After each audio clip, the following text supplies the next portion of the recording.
la luz. Tira esa corbata. En La Paz, en Caracas, en Atenas y en Chiapas. Tira esa corbata. Seguimos haciendo economía sin corbata. Tomás Luquín, estamos hablando de gasto público, estamos hablando de la chique, de la inversión.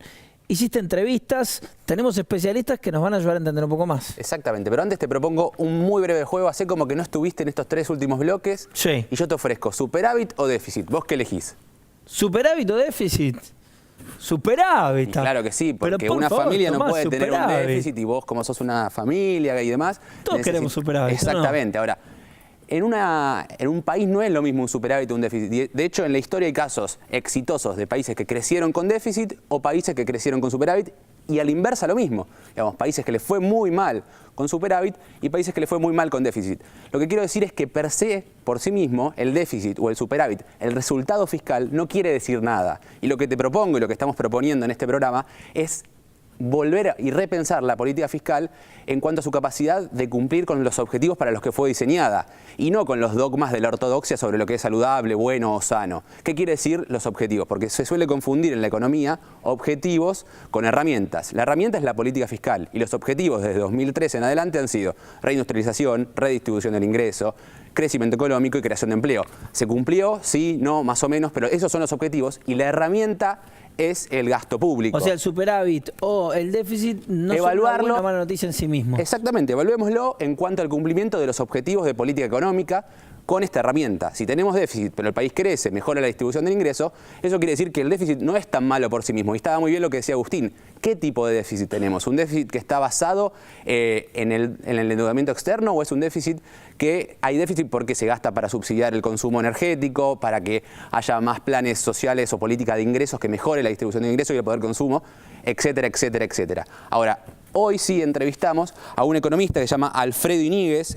Él está especializado en temas fiscales, es un economista investigador, lo voy a leer, permitime, del Centro de Investigación en Economía Política y Comunicación de la Universidad de La Plata. Y Alfredo Iñiguez nos da una perspectiva histórica de cómo ha sido el déficit fiscal en la Argentina y qué tiene que ver esto con la actualidad. Vamos a verlo. Durante el periodo en el cual se desarrolló este proyecto económico, las cuentas fiscales fueron y siguen siendo robustas, a pesar de un pequeño deterioro en los últimos años, básicamente en términos internacionales y en términos nacionales. En términos nacionales, en la comparación histórica, no hubo ningún caso en los años anteriores en los cuales hubiera superávit financiero. Y en este periodo hubo 6 años seguidos en los cuales hubo superávit financiero. Ya ahí hay una primera señal evidente de que las cuentas son diametralmente distintas a lo que eran en el pasado. Pero el otro elemento que para mí es más significativo todavía para poder analizar las cuentas públicas tiene que ver con otro resultado fiscal que ha sido dejado de lado en los últimos años, que es el que en realidad en términos técnicos se llama ahorro fiscal, aunque así no se lo mencione ahora, y que es el resultado corriente, que es los ingresos corrientes menos los gastos corrientes. Este es el resultado que se contrapone con la inversión pública. ¿Sí? Digo, la idea de ahorro e inversión, este es el resultado más relevante para mirar. Este resultado durante todo este periodo, en todo este gobierno, desde el 2003 hasta la fecha, incluso los meses que se iniciaron de 2015, dio superávit. En los años anteriores, durante la convertibilidad, en los cuales el resultado era una variable relevante para la política económica, muy pocos fueron los años en los cuales el ahorro fue superavitario. Con lo cual, suena bastante contradictorio que quienes tuvieron mucha responsabilidad en los déficits del pasado cuestionen la situación fiscal actual. La inversión pública había sido la gran variable de ajuste de la convertibilidad. Si uno analiza las cuentas públicas durante la convertibilidad, el gasto que se redujo fue la inversión pública. Ese fue. El ajuste fiscal de los 90 fue la inversión pública. Este gobierno tuvo el desafío de recuperar la inversión pública y lo hizo. Pasó la inversión pública de representar cerca del 1% del PBI a el 4% del PBI, que es el actual, con el PBI versión 2004, o sea, el PBI revisado. Este crecimiento exponencial de la inversión pública obviamente fue secuencial y debe ser reforzado. Los reclamos de política de ajuste o consolidación fiscal, el eufemismo que inventaron para no hablar expresamente de ajuste, es un gran mito. El año donde las cuentas públicas fueron más deficitarias fue el año 2001. ¿Sí? El año en el cual se reflejó la reducción del 13% de las jubilaciones y de los salarios públicos. Más señal de que el ajuste fiscal no resuelve el problema de las cuentas públicas, imposible. Si uno quiere resolver la situación de buscar el equilibrio presupuestario, la mejor forma es inyectando demanda, generando actividad económica, porque de esa manera el Estado va a poder recaudar más y con esa mayor recaudación va a poder financiar sus gastos y así, si se quiere, si ese es el deseo, si esa es la intención de política, lograr el equilibrio presupuestario. El resultado fiscal del equilibrio presupuestario no es, desde mi punto de vista, un objetivo político. No lo es. Hay teoría económica que sustenta esta posición y bajo ningún punto de vista creo que la posición esta de las finanzas sanas, de la austeridad y todos estos principios que fueron consecuencia de una política económica que llevó a una crisis internacional de escala histórica, tan grande como la crisis del 30 o prácticamente tan grande como aquella crisis, justamente es lo que estamos poniendo en duda en Argentina en estos momentos. Uno puede contraponer a la lógica de las finanzas sanas lo que se conoce como las finanzas funcionales, que es poner el accionar del Estado en función de la búsqueda básicamente del pleno empleo, de situaciones de mayor igualdad social, etc. Y yo me inclino por esta posición. Hay muchas cuestiones por las cuales el quehacer del Estado requiere de una capacidad de financiamiento alta y, si fuera necesario, acceder a fuentes tan genuinas de financiamiento como son la emisión monetaria y el endeudamiento. Son fuentes genuinas de financiamiento. No se ha creado un cuco respecto en particular de la emisión monetaria. La emisión monetaria es una fuente de financiamiento como cualquier otra que hay que tenerle cuidado. Uno no puede financiar al infinito al Estado por este medio, pero bajo ningún punto de vista hay que desperdiciar esta fuente de financiamiento para el Estado.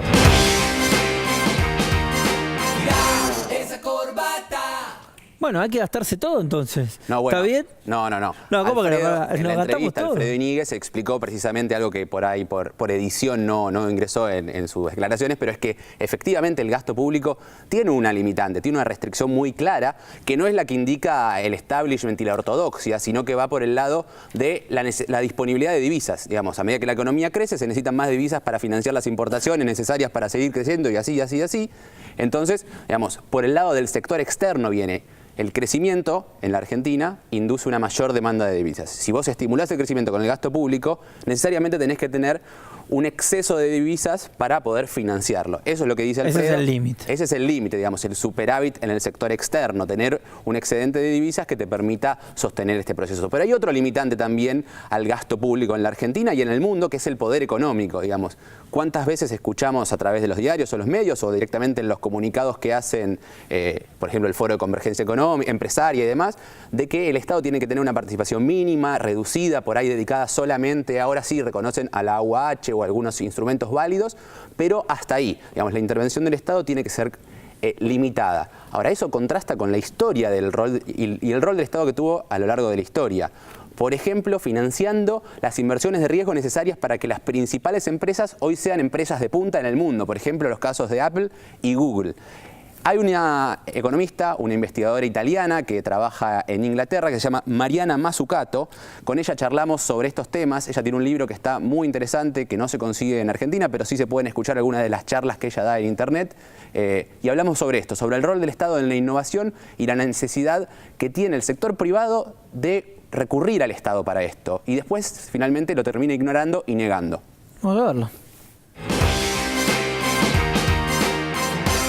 ¿Por qué afirmás que la dicotomía entre el Estado y el mercado es una mentira? Porque en lugares como Silicon Valley, donde han tenido muchísima innovación, o también hoy en China, o en Alemania, o en Dinamarca, el growth, ¿cómo se dice? El crecimiento. El crecer de la economía ha sido un resultado de un Estado muy, muy activo junto con el privado, pero la cosa interesante es que el privado solo entró en diferentes sectores como biotecnología, nanotecnología, internet y hoy todo lo que es la tecnología verde, después que el Estado ha tomado todo el riesgo más alto. Y entonces todo el modo que usualmente se nos presenta, por ejemplo, toda la mitología en torno al iPhone o todo lo que es el sector biotecnológico, como si hay muchísimos businesses muy intraemprendentes y que el Estado es solo necesario para hacer las condiciones de base, es una mentira. Todo el equipo de Apple ha sido y sigue siendo muy importante.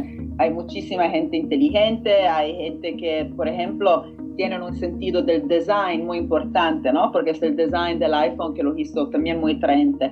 Pero uno se tiene que preguntar por qué este teléfono es inteligente y no idiota, no estúpido. Y la respuesta es todo lo que tú puedes hacer con este iPhone, ¿no? Puedes surfar en el internet, puedes saber dónde estás con el GPS, puedes usar tu dedo, ¿no? También los niños lo pueden usar, el touchscreen display se llama. También puedes hablar adentro de un iPhone con Siri, esta nueva tecnología con la voz.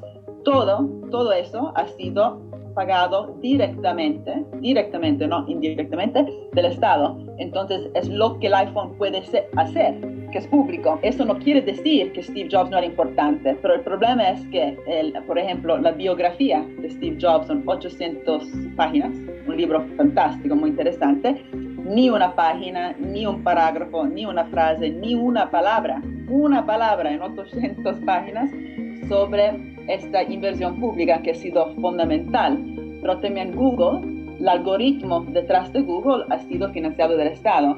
Entonces, eso es el problema, que tenemos una narrativa muy asimétrica, ¿no?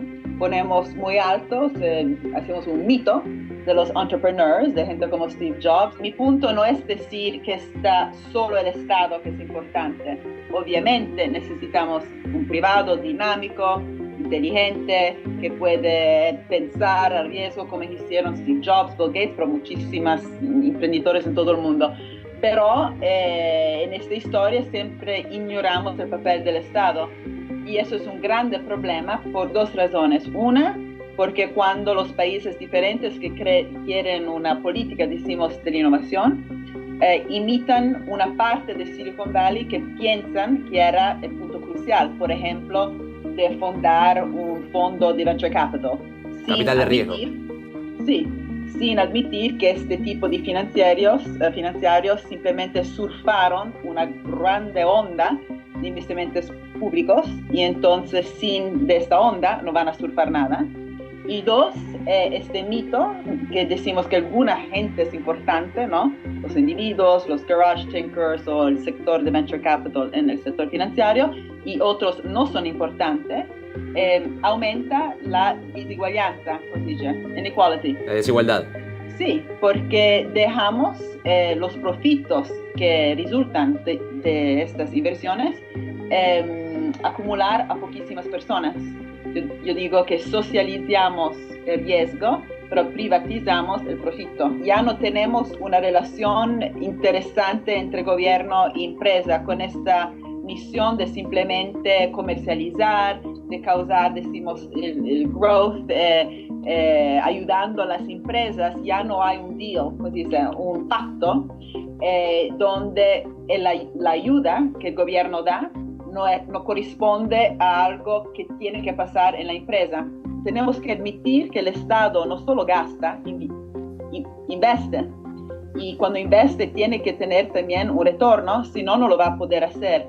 Tenemos que recordarnos que ya no tenemos el sistema de impuestos que tuvimos hace mucho tiempo. Por ejemplo, en los años de cuando NASA, ¿no? La Agencia del Espacio en los Estados Unidos, cuando fue fundada, con Eisenhower, el impuesto más alto que pagaron los más ricos era 93%, 93%, ¿ya? Ya no tenemos este tipo de impuestos. Entonces, tenemos que preguntarnos de dónde va a venir el dinero para gastar todo público, y estas bancas públicas son interesantes porque pueden también hacer profitos, así que no tienen que solo depender sobre el dinero de los impuestos. Mira, Una genia, muy claro, realmente. Muy claro. O sea, el gasto público no es ni bueno ni malo, o sea, está ahí, depende para qué se use. Exactamente. Si es para que Steve Jobs haga computadoras muy lindas y carísimas que todos queremos tener, está bien. Si es para hacer computadoras no tan lindas pero que las tienen todos y achica la brecha digital, está mal. ¿Entendí? Entendió bien. Muy bien, Aprobado. vamos al corte entonces. Ya volvemos con más Economía sin corbata. Basta ya de buitres, basta de cuentos. Los números cierran con la gente adentro. Tira esa corbata, tírala bien lejos. El mundo que viene es el de los